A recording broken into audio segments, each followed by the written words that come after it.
Hello everyone, welcome to my channel. In this video, we will solve question number 2, exercise 14.1, chapter statistics, class 10th mathematics. The question is, consider the following distribution of daily wages of 50 workers of a factory. इस question में 50 workers की daily wages बताई गई है. Daily wages in rupees में, जिनका daily wages 500 to 520 है. Number of workers कितने हैं? 12. 500 से 520 जिनका वेजेस है, डेली वेजेस, वो 12 वर्कर्स हैं. जिनका 520 से 540 रुपीज़ है, वो कितने वर्कर्स हैं? 14 वर्कर्स. जिनका 540 से 560 डेली वेजेस है, वो 8 वर्कर्स हैं. 560 से 580 डेली वेजेस जिन वर्कर्स का है, वो 6 हैं. 580 से 600 वो कितने वर्कर्स हैं? 10. हमें इस क्वेश्चन में क्या फाइंड करना है? Find the mean daily wages of the workers of the factory by using an appropriate method. हमें मीन डेली वेजेस फाइंड करना है वर्कर्स का बाय एन अप्रोप्रिएट मेथड. अब अप्रोप्रिएट मेथड कौन सा होगा, वो हम इसमें क्वेश्चन में यूज़ करेंगे और इसको करते हैं सॉल्व. सॉल्व करने के लिए सबसे पहले आपको क्या करना है, एक टेबल जो है वो बना लेना है. जो पहले मैं आपको टेबल बनाकर बताता हूँ, फिर उसके बाद हम इसको अप्रोप्रिएट मेथड जो है कौन सा यूज़ करेंगे वो बताता हूँ. तो जहाँ पे हमने क्या किया, सॉल्यूशन स्टार्ट करने के लिए इसको हमने एक टेबल बना लिया पहले. अब पहले अप्रोप्रिएट मेथड कौन सा यूज़ करना हमें, देखिए यहाँ पे डेली बेसिस जो हैं वो, इनकी वैल्यूज़ जो हैं डेली बेसिस की, वो थोड़ी लार्ज हैं. स्मॉल इन नंबर नहीं है, नंबर जो है वो लार्ज है. तो जब क्लास जो दी गई होती है, जो ग्रुप डाटा के अंदर, अगर इनकी वैल्यूज़ लार्ज हो या जो फ्रिक्वेंसीज दी गई होती हैं उनकी वैल्यूज़ लार्ज हो, तो हम कौन सा मेथड यूज़ करना चाहिए? हमें स्टेप डेविएशन मेथड जो है वो यूज़ करना चाहिए. स्टेप डेविएशन मेथड में क्या रहता है, वो कैलकुलेशन जो है वो इजी हो जाती है. तो इसलिए हम इसको स्टेप डेविएशन मेथड जो है वो यूज़ करेंगे. तो स्टेप डेविएशन मेथड यूज़ करने के लिए हमें इस प्रकार से पहले टेबल बनाना है, जिसमें डेली वेजेस, इस जो ग्रुप डाटा दिया है इसको तो लिखना है हमें सबसे पहले. इसमें कोई चेंजिंग नहीं आपको करनी है. डेली वेजेस इन रुपीज़ 500 से 520, 520 टू 540, 540 टू 560, 560 टू 580, फिर 580 टू 600. इसको कॉलम में आप लिख सकते हैं पहले. नेक्स्ट है number of workers. Number of workers को भी आपने जहाँ पे लिख लेना है कि इनके अगेंस्ट जो नंबर्स दिए गए हैं वर्कर्स के, 500 से 520 में 12 है, इनको लिख दिया. 520 से 540 जो है वो 14 वर्कर्स हैं. 540 से 560 8 वर्कर्स हैं. 560 से 580 6 वर्कर्स हैं. 580 से 600 10 वर्कर्स हैं. इनमें भी आपको कोई चेंजिंग नहीं करनी है, एज इट इज़ ही ये यहाँ पे लिख लेना अपने पास. अब नंबर ऑफ वर्कर्स को आपने FI से डिनोट कर लेना है. FI का मीन्स फ्रिक्वेंसी, I मीन्स कि जो ऑब्जर्वेशन दी गई हैं, एक से लेकर जितना भी इनका टोटल होगा सभी की वैल्यूज हमने यहाँ पे लिख लेनी होती है. नेक्स्ट स्टेप जो है क्लास मार्क. जो क्लास मार्क जो है XI से डिनोट करना है. क्लास मार्क किसका निकालना होता है? यहाँ पे जो एक क्लास है, जो सेकंड क्लास है, जो थर्ड क्लास, जो फोर्थ और जो फिफ्थ, 5 क्लासेस दी गई हैं. हर एक क्लास का क्लास मार्क लिखना है. तो क्लास मार्क क्या होता है? Lower limit plus upper limit, और डिवाइड करना था 2 से. Lower limit plus upper limit divided by 2. तो 500 प्लस 520 को अगर हम प्लस करते हैं तो हमारे पास आता है 1020, और इसको 2 से डिवाइड करेंगे तो 510 आ जाएगा. तो हमारे पास जहाँ पे आ जाएगा आपके पास 510, इसको लिख लेना. नेक्स्ट क्लास का जो क्लास मार्क निकालना है, इसको भी इसी प्रकार करना है. 520 प्लस 540 जो आपके पास आ जाएगा 1060, और जब आप इसको 2 से डिवाइड करेंगे तो आ जाएगा आपके पास 530. ये आ गया 530. क्लास मार्क के लिए आपको क्या करना है, लोअर लिमिट जैसे 500 वाली क्लास थी 500 प्लस अपर लिमिट 520 और डिवाइडेड बाई 2 किया तो आ गया आपके पास 1020 और 2 से डिवाइड करना है इसको तो आ जाएगा 510। ये आ गया आपके पास फर्स्ट क्लास का। सेकंड का भी इसी प्रकार हमने कर लिया। अब देखें यहाँ पे जब हम स्टेप डेविएशन मेथड यूज़ करते हैं तो जो विड्थ ऑफ क्लास होती है ना, विड्थ ऑफ क्लास क्या होती है, जो इनका हमारे पास लोअर लिमिट और अपर लिमिट का जो डिफरेंस रहता है, जैसे 500 और 520, लोअर लिमिट है 500, अपर लिमिट है 520, तो इसका डिफरेंस कितना आ गया 20। अब सभी क्लास का जब डिफरेंस सेम होगा, जहाँ पे भी 20 है, जहाँ पे भी 20, इसका भी डिफरेंस 20 है, यहाँ पे भी डिफरेंस 20, इसका भी डिफरेंस 20। अगर आप इस प्रकार से भी देखें 520, 540, 560, 580, 600, तो जहाँ पे डिफरेंस कितने कितने का आ रहा है 20 का।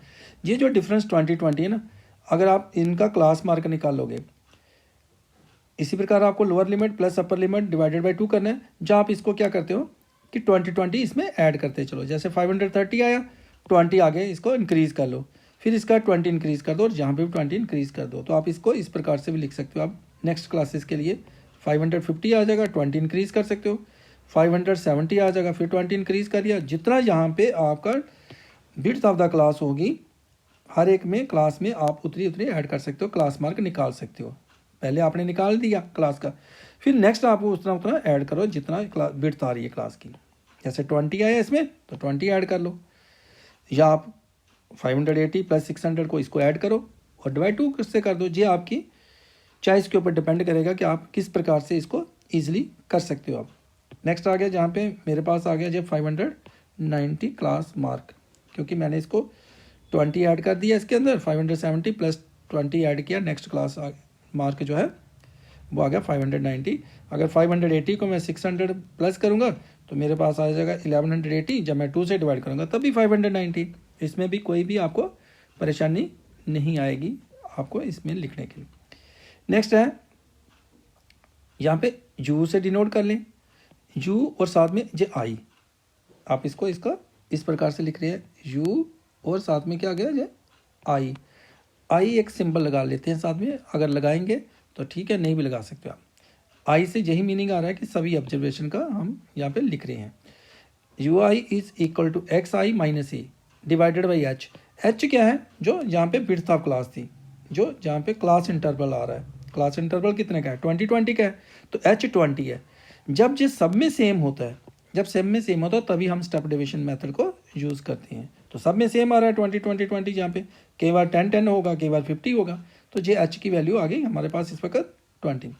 ए जो है ना अज्यूम्ड मीन लेना है, तो अज्यूम्ड मीन कहाँ से लेना है, जो क्लास मार्क निकाली होगी हर एक क्वेश्चन में जब स्टेप डिवीजन लगा रहे हो तो ए क्या होगा, जो अज्यूम्ड मीन है। तो अज्यूम्ड मीन कहीं भी आप ये वैल्यू को ले लें, या ये वैल्यू ले लें, या इस वैल्यू को लें, या इसको लें, कहीं से भी आप सेंटर में से किसी एक वैल्यू को ले लेंगे तो ये बन जाएगा हमारे पास, ये अज्यूम्ड मीन आ जाएगा। तो यहाँ पे हम इसको लिख सकते हैं, एच तो हमारे पास कितना है, हम स्टेप डेविएशन मेथड लगाते हैं। यहाँ पे पहले इसको लिख लेंगे, हम स्टेप डेविएशन मेथड यूज़ करना चाहते हैं, हम स्टेप डेविएशन मेथड। तो इसमें हमारे पास जो एच है वो क्या आ गया, हमारे पास 20 आ गया, और ए जो है हमने अज्यूम्ड में लिया वो है हमारे पास 550। अब यहाँ पे जो यू आई हम निकाल रहे हैं ये है x minus a divided by h. हर एक क्लास मार्क में से क्या माइनस करना हमको, assumed mean, x minus a means 510 minus ये वाला अज्यूम्ड मीन 550। 510 माइनस 550 करेंगे तो कितना आएगा, 510 माइनस करेंगे 550 और डिवाइड करना है एच से, एच मीन्स जहाँ पे 20 से डिवाइड करेंगे तो ये आ जाएगा -40 डिवाइडेड बाई 20, तो ये माइनस का 2 आ जाएगा। तो इसको हम यहाँ पे ये -2 आएगा। अगर इसको करेंगे 530 माइनस किसको करना है, हर एक में से 550 ही माइनस करना है और डिवाइड कर देना किससे, 20 से। 530 माइनस जो अज्यूम्ड मीन होगा उसको करना है, 530 माइनस 550 हो गया -20 और डिवाइड करेंगे 20 से तो आ जाएगा -1। जब 550 में से 550 को माइनस करेंगे तो 0 डिवाइडेड बाई 20 करेंगे तो 0 आ जाएगा। तो इसके लिए एक शॉर्टकट तरीका हमारे पास कि जो अज्यूम्ड में लिया उसके सामने आप जहाँ पे 0 लिख सकते हो और इसके ऊपर जो है जहाँ पे 1 लिखेंगे लेकिन माइनस का, और ऊपर जो है -2 लिख देंगे, और जहाँ पे इसके नीचे जो है ना 1 पॉजिटिव का और नीचे 2। अगर और भी कोई कॉलम होता जहाँ पे तो हम इसका 3 लिखते। ये बात आपको आगे समझ में कि 590 में से अगर हम 50 को माइनस करते हैं, अगर इसमें से मैं ये माइनस करता हूँ x 590 माइनस ए अज्यूम्ड मीन 550 तो 40 आएगा। 40 को मैं जब h से डिवाइड करूँगा, 20 से डिवाइड करूँगा तो मेरे पास 2 ही आएगा। तो इसलिए किसी भी क्वेश्चन में स्टेप डेविएशन जो चूज़ कर रहे हो, जो अज्यूम्ड मीन है उसके सामने आप 0 लिखो, ऊपर वाली वैल्यूज़ को लिखने के लिए उसके ऊपर ऊपर जो है माइनस का 1 लगाओ, फिर माइनस का 2 लगाओ, और उसके नीचे जो है वो 1 और जे 2।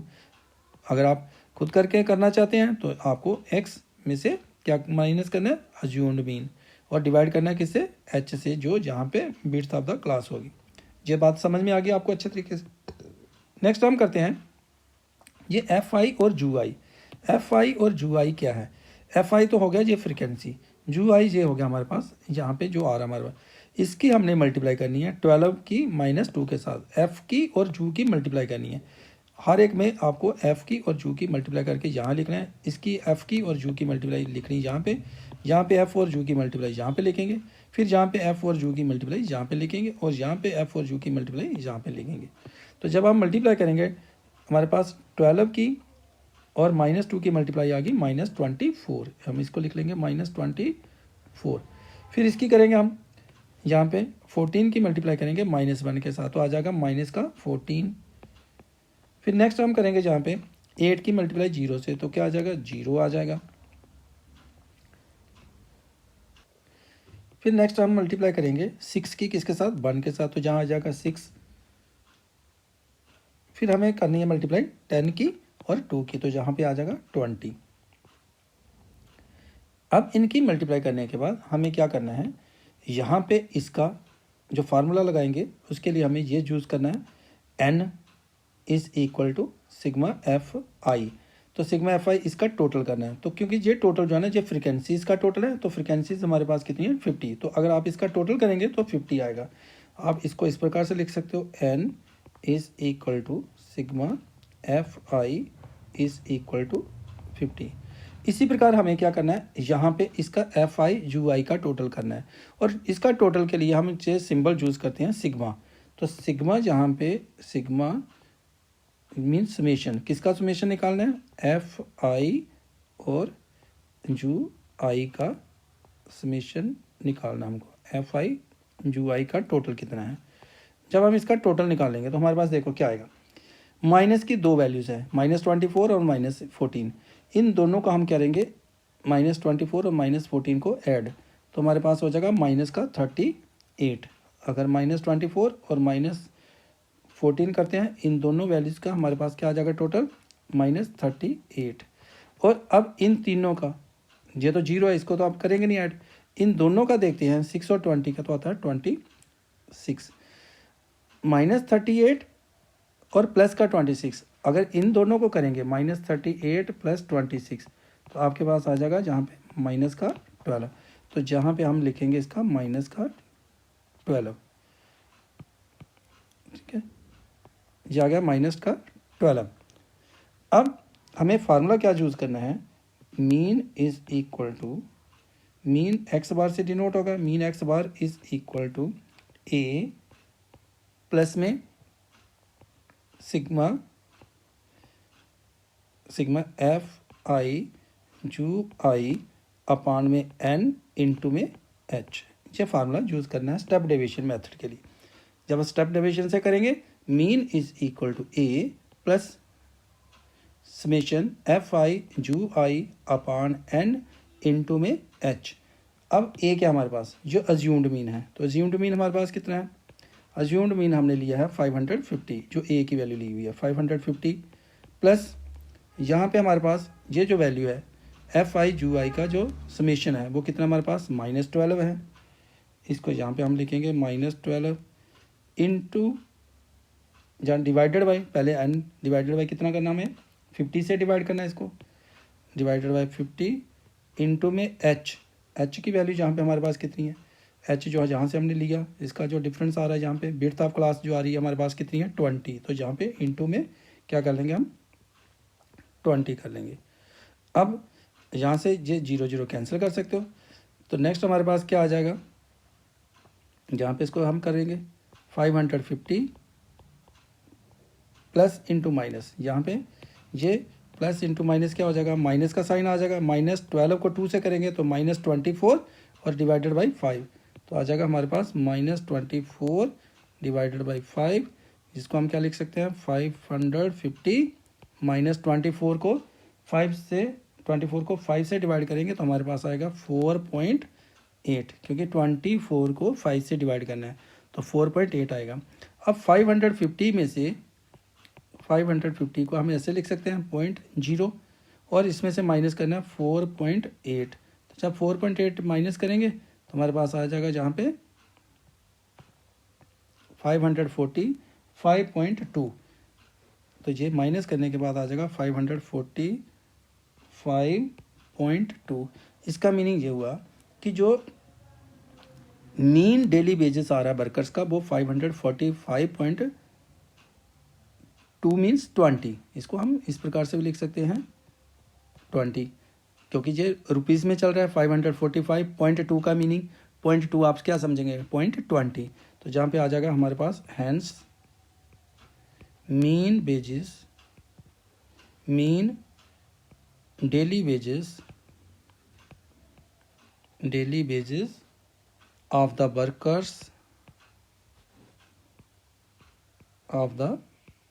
workers of factory is rupees 545.20। तो जो मीन डेली वेजेस निकला वो 545.20 है। इसके साथ इस क्वेश्चन का जो सोल्यूशन है वो कंप्लीट हुआ। नेक्स्ट क्वेश्चन के लिए नेक्स्ट वीडियो को देखें, वीडियो को लाइक और शेयर करें। Keep watching this channel. Thank you for visiting this channel.